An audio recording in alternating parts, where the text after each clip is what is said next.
होती है और इंशाल्लाह अभी जो हमारी फ़ाइट आ रही है वर्ल्ड टाइटल के लिए, तो इंशाल्लाह उसको हमने चैलेंज किया है। आई होप इंशाल्लाह हम वर्ल्ड टाइटल भी अपने नाम करेंगे। खबरें चल रही हैं आपको स्पॉन्सर नहीं किया जा रहा है, तो लोग क्या आपको ऑफर्स दे रहे हैं दूसरे ममालिक से?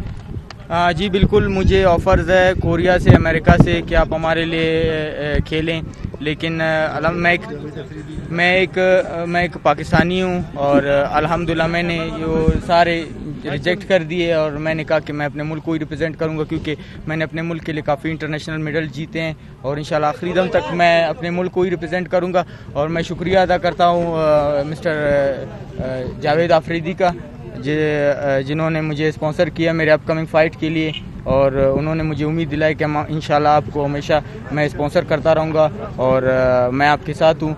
तो उन्होंने मुझे अपने पेशावर ज़ुल्मी जो है उसका एम्बेसडर भी बनाया है। वसीम, आगे क्या कौन आया आपके मिनिस्टर साहब आए, कौन आया आज? किसने तक नजर नहीं आए? देखिए अभी तो मुझे यहाँ पे कोई नज़र नहीं आ रहा है, आप लोग भी यहीं पे मौजूद है, लेकिन हमेशा हम बलूचिस्तान आते हैं, हमें यहाँ पे पाकिस्तान आर्मी मिलिट्री हमें सपोर्ट करती है, FC हमें सपोर्ट करती है, तो मैं उनका शुक्रिया अदा करता हूँ।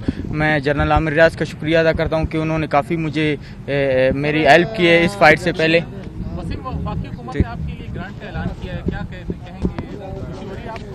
जी ये एक अच्छी बात है, मुझे मेरी जो अपकमिंग फ़ाइट होगी उसमें काफ़ी मुझे हार्ड वर्क करना पड़ेगा, मेरे एक्सपेंसेस ज़्यादा होंगे और मेरे ट्रेनर भी मेरे साथ होंगे।